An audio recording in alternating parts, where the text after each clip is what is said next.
Okay, quick overview about the research planning section of the cruise planning module. So over here you can choose your port of departure. So we'll say Seattle, and their port of arrival, they're going down to San Diego. You can also, if you're in here, you can start typing a port and it will come up in the list. There it is, and we selected. So now we're going from Mexico to San Diego. Let's say we want to add a sampling station. You can click from over here. So you click on sampling station and then you click on the map, and then you've added a sampling station, or you can add any of these specific types of station. You can add a waypoint all in the same way. You click on the item you want to add and then click on the map.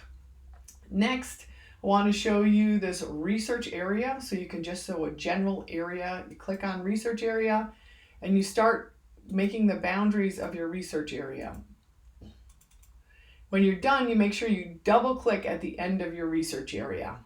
Same thing goes with a transect. You click on transect and you can click to make where your transect should go to and from.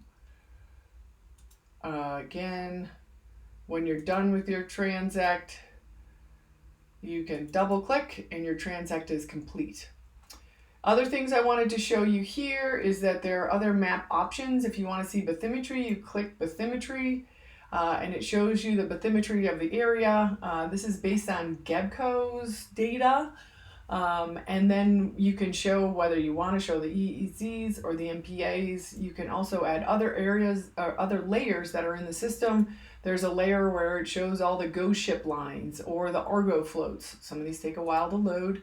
Other data sets or other things that are in the system there. So other layers can be added. If you know of other layers that would be useful, so please let us know.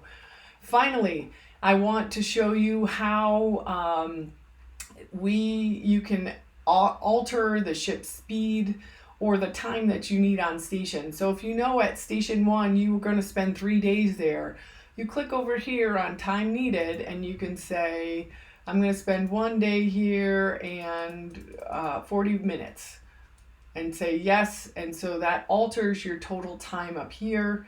You can also say that, well, during this, when we're working in this research area, we are going to have a low survey speed, and that also adds time. Unfortunately, I don't know the details of the speeds at this point, but I can get that information if you need it. Thanks so much.